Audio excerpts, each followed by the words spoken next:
Hello. If I mention the word Rastafarian, I suspect most of you will think of dreadlocks, Haile Selassie, the smoking of ganja, and most definitely Bob Marley. But Rastafari, as it's more correctly known, is a movement with a complex belief system. It has its origins in Jamaican society in the early 20th century, when black people rose up in protest at oppressive systems imposed by white rulers. But is it just a passing phenomenon? Has it continuing relevance in a fairer, more open society? How does it need to evolve? Joining me to discuss Rastafari are Tony Tafari, who's a member of the Rastafari Council of Britain, Professor Ellis Cashmore, who did his doctoral research on Rastafari in the 1970s, and Marcia Coltree, visiting lecturer at the University of Wolverhampton, who's just completed her PhD in Rastafari. Marcia, is Rastafari a religion? According to that academic environment, Rastafari is a religion, but Rasta people, they don't like the term because they see it's from Babylon, that the Western, they call themselves as a theological nucleus or a religious movement. Tony, it has its roots in Orthodox Christianity. Do you consider yourself an Orthodox Christian? I would consider myself rooted in Orthodox Christianity, but I consider myself to be a Rastafari, hence the reason why I represent the Rastafari Council of Britain. But you do sort of think there's a continuity between the two.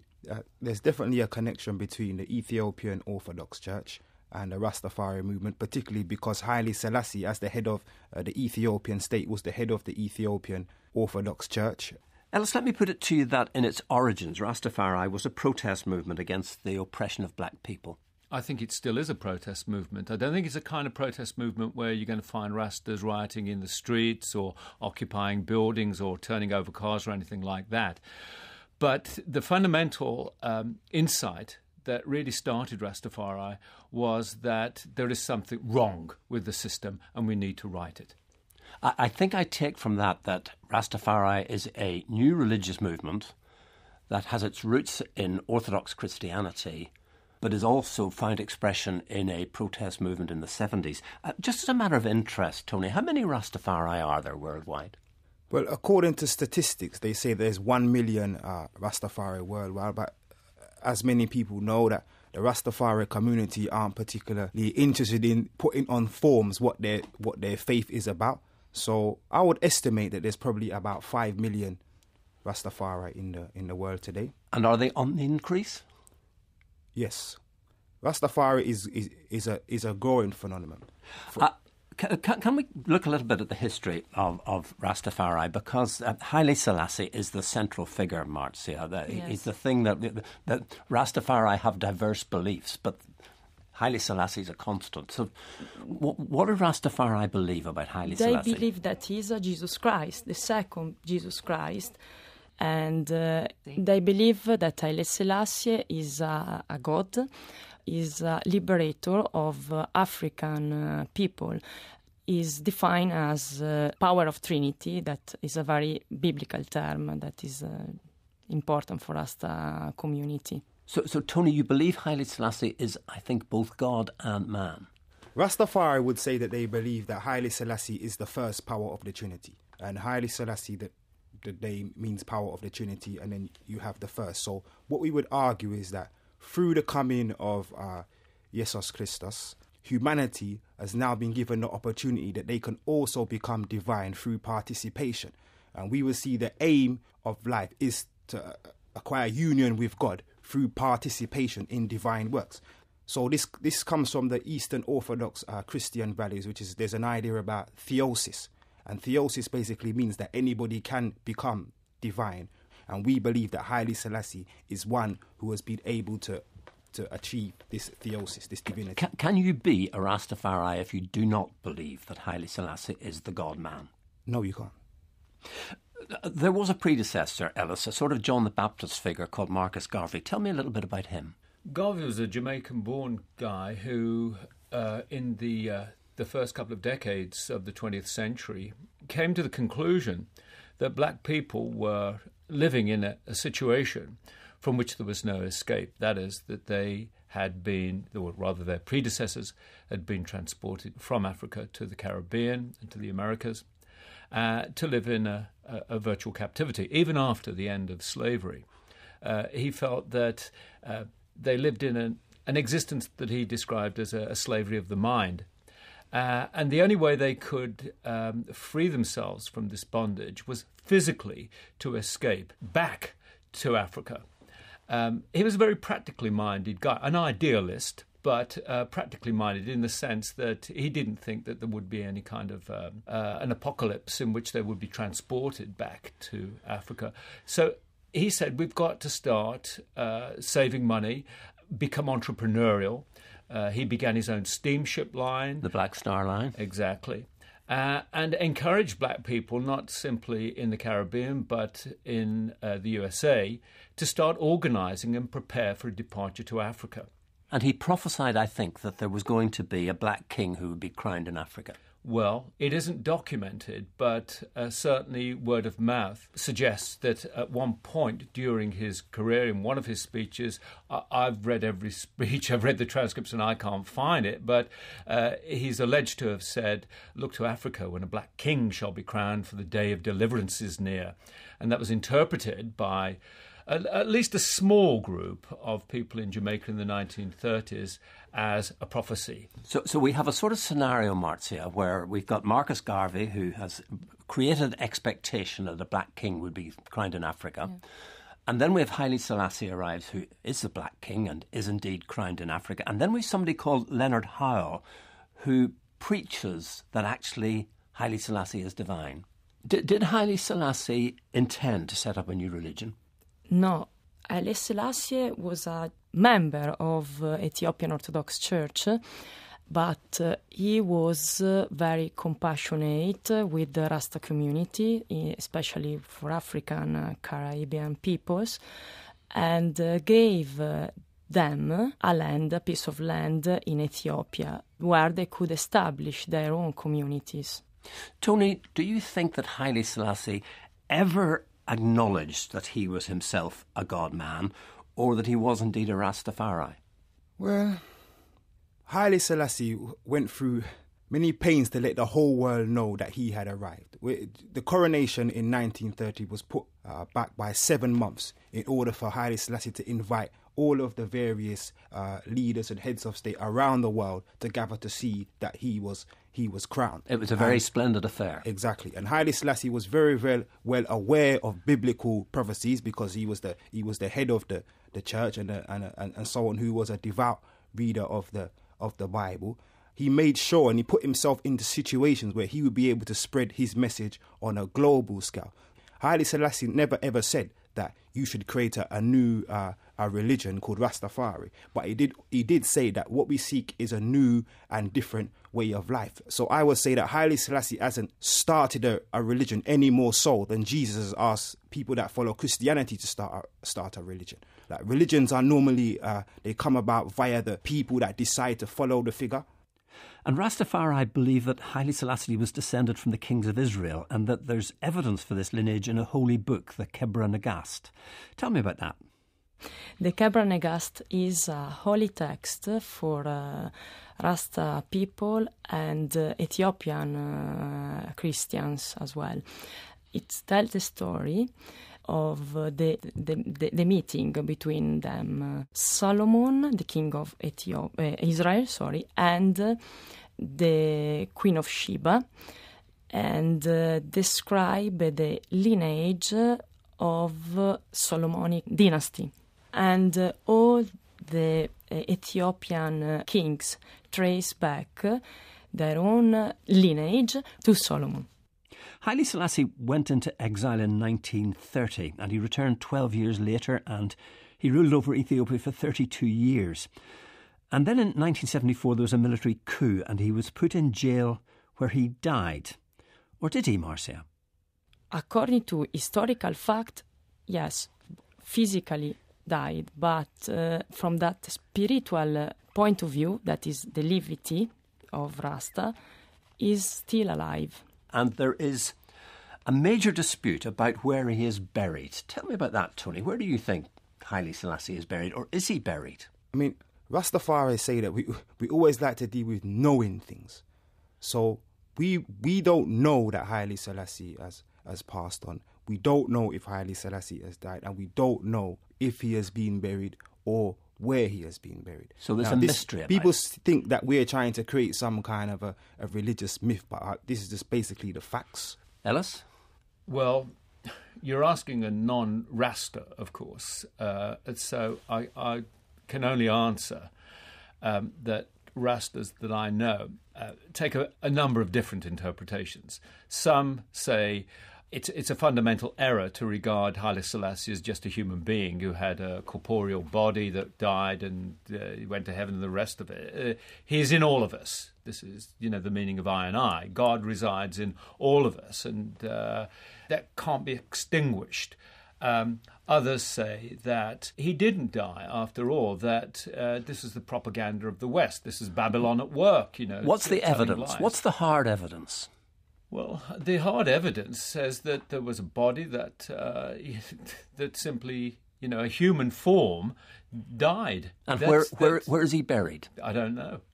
Tell me about the influence of Bob Marley, Tony, because clearly Marley's popularity in the 70s and before he died was huge worldwide, and that must have greatly have helped the expansion of Rastafari. Of course. I mean, Bob Marley is one of the great messengers of Rastafari, and everyone knows his music. He was named as a Time Musician of the Millennium in 2000. His message of one love is a message that spread all over the world. And what Bob Marley was able to do is to almost take Rastafari outside of the context of just being an African liberation movement, to making it a movement that tries to speak about the human condition. So it's a movement about human liberation. Well, let me remind you that you're listening to Beyond Belief, and today we're discussing Rastafari. To most Westerners, it's associated with Jamaica, Bob Marley, dreadlocks and the smoking of ganja. To its followers, it is a way of life. But is it changing? Has it a message for a wider world? Has it anything to say to a more multicultural, pluralistic society in which we now live? And with me are Tony Tafari from the Rastafari Council, Ellis Cashmore and Marcia Coultry, academics who've studied Rastafari in depth. Charmaine Congo Naya was raised in a Christian home. As a child, she knew next to nothing about Haile Selassie. She was introduced to Rastafari by her husband. I asked her, does she feel that she has changed faiths?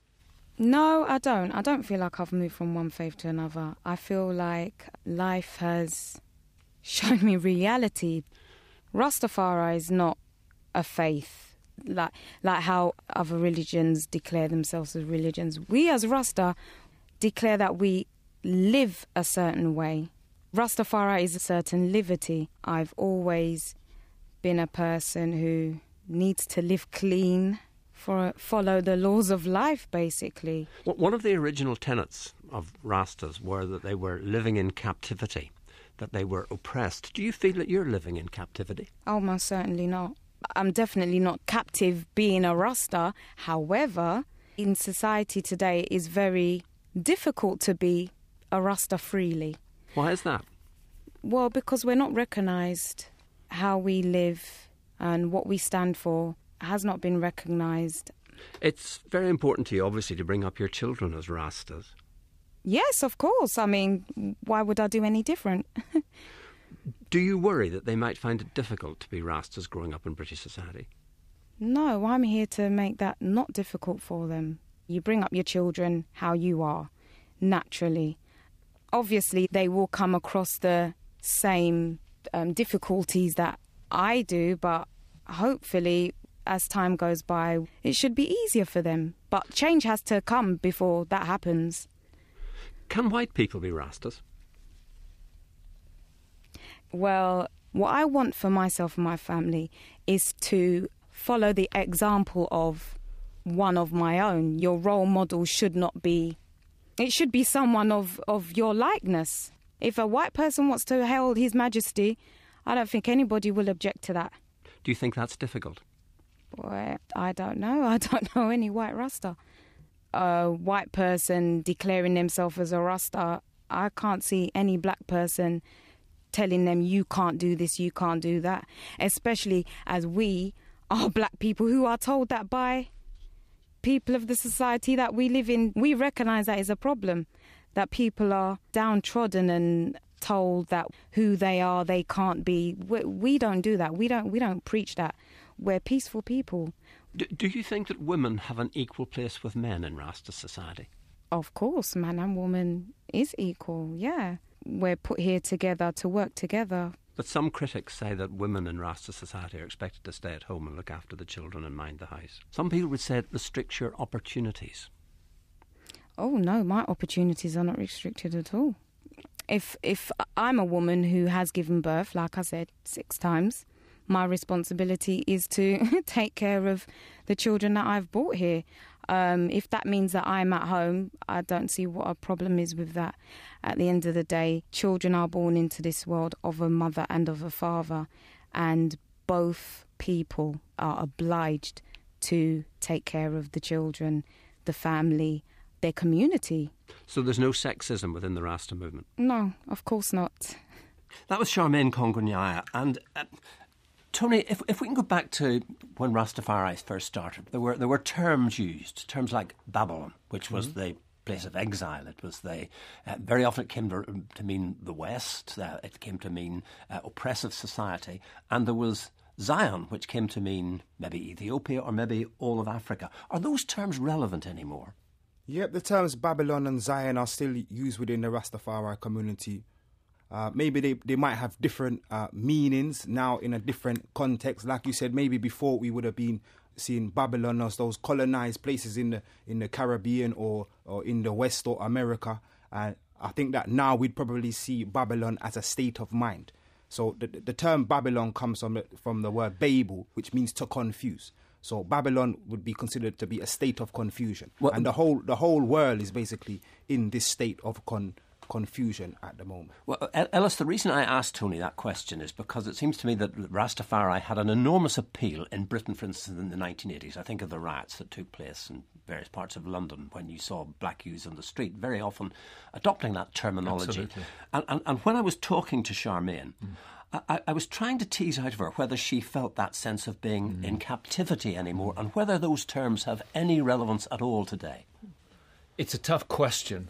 As you say, in the 1970s and 1980s, Babylon was central. The idea that the position of black people was akin to captivity.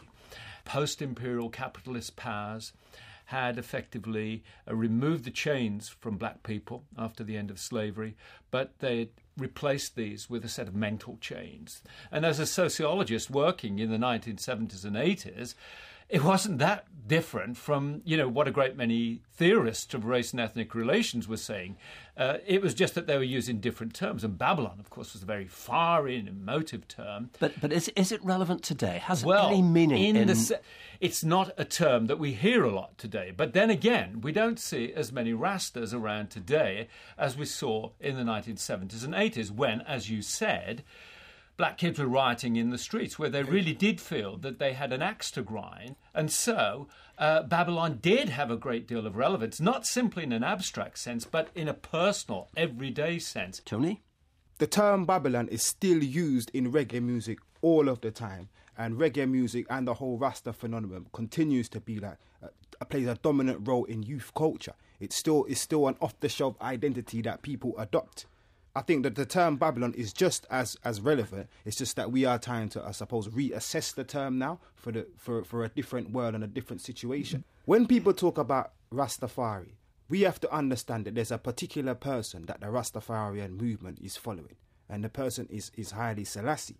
So we need to emphasise Haile Selassie and what he said rather than looking at the youth cultural phenomenon that has... But that message has been by and large lost. If you ask people today, but certainly people in the white community, what they understand Rastafari means, Haile Selassie will come some way down the list. They will think of protest movements, they will think of reggae music and Rasta music, they will think of dreadlocks and ganja, but they won't necessarily think of Haile Selassie. And I think this is part of the outside. That message has become diluted. There's an outside gaze that is looking in on Rastafari.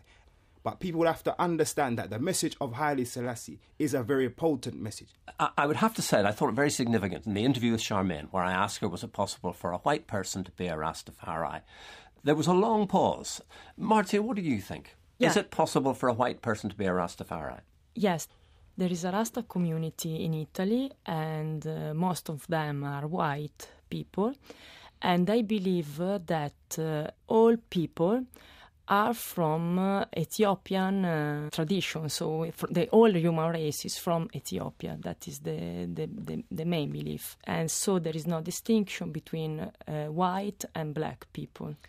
And I think that there is no barrier. Ellis. They grow up side by side in places like Brixton or Handsworth or Toxteth, where they don't look at their friends and neighbours as black or white. They grow up in a multi-ethnic environment. They absorb the same kind of beliefs. They engage in the same kind of behaviours. Yes. The whole point of blackness or whiteness loses its kind of edge, and they absorb this kind of belief system. I'm going back a bit, Ernie, I have to say, to the 1970s, but I met lots of white guys who were Rastas, who grew their hair into dreadlocks, but it was implicit in everything that they said that they were absolutely sincere in their beliefs. Now, you've raised what I've already raised in my introduction, dreadlocks and ganja. And I have to say, Tony, that you do not wear dreadlocks, and I know you don't smoke ganja.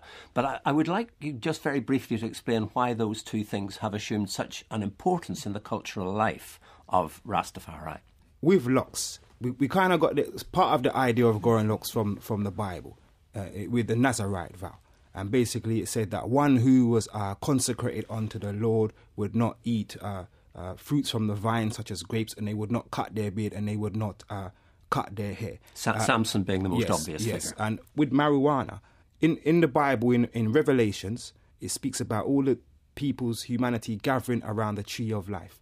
And the tree of life, the leaves of this tree, would be the healing of the nation.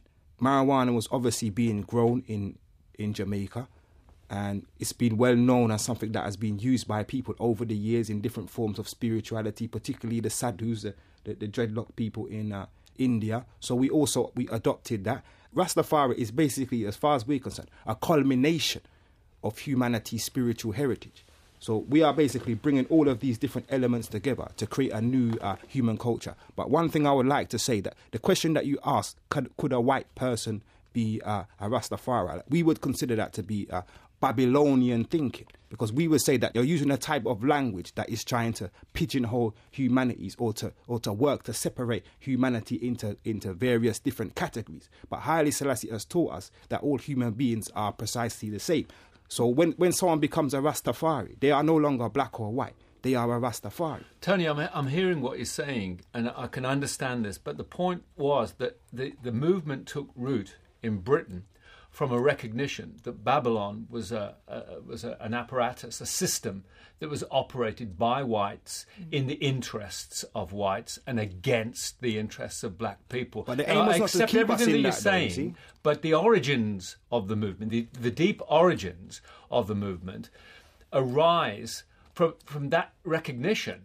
In other words, if you didn't believe that whites were an oppressive force, then in a sense, the movement loses its point. Marcian, let me ask you about the question that I posed to Charmaine about the equality of the sexes within Rastafari, because there is a feeling that women get a bit of a raw deal. There are different orders within Rasta communities, and one of them, the Bobo Shanti, it's quite exclusive with women, and tends not include or consider women as active in the groups. But other groups, yes, they tend to include women, and one of them, for example, is the 12 Tribes or the Ethiopian World Federation, that where women, they have their own voice. They can be leaders and give her own perspective about the movement. I'd like to raise one further sociological point, really. For whatever reasons within Jamaica, a lot of Rastafari people have become associated with gun culture. And there is a sense that part of that has spread to New York. There are gangs in New York who wear dreadlocks and who are associated with gun culture. And I'm sure you're going to tell me that's a cultural phenomenon, Tony. I would say that there are no Rastafarians involved in gun culture. Rastafari speak about world peace, nuclear disarmament. The last thing that a true Rastafari is going want to be seen with is a gun. But nevertheless, there are some people who appear to be Rastafari. No, they appear to be. I mean, dreadlocks is a hairstyle that many people wear today. But these people are not Rastafarians. So we think that there's some kind of spreading of rumours and trying to typecast Rastafari as something when people don't really know what it is that we're about. Ellis? As Tony says, what started off as having revolutionary potential has turned into style, and that people do wear dreadlocks just because it's cool looking, not necessarily because they know anything about Rastafari, less still cling to any kind of theological belief system. I want to ask you each one final question when we draw this programme to a close, and that is, I'd like you to sum up the enduring message of Rastafari in one sentence. And I'm going to start with you, Ellis. I think Rastafari gave people a voice at the time when, certainly in Britain and perhaps many other parts of the world, they had been silenced. It was a radical and rather exotic message, but it was simply that black people were on the move. As Bob Marley put it, movement of Jah people. They were asserting their rights. They were raising consciousness of what it means to be black in a white-dominated world. Marcy. I would like to think about what Obama is going to do now with his new programs or project in the politics or in the religious world. I think that Rastafari, as a new religious movement and as a minority ethnic group, maybe could have a place in our contemporary world, especially in that Obama plan that minority ethnic group can have a voice. Tony. There was a very long speech that Haile Selassie gave at the UN. I'm just going to paraphrase it. And he says that until the philosophy which holds one race superior and another inferior is permanently and finally discredited, that until the colour of a man's skin is of no more significance than the colour of his eyes, and fundamental human rights are guaranteed to all, the dream of lasting peace and world citizenship will remain a fleeting illusion to be pursued but never attained. Well, that's all we've time for. My thanks to Marcy Coultry, Tony Tafari and Ellis Cashmore. I'll be back again next Monday with another edition of Beyond Belief.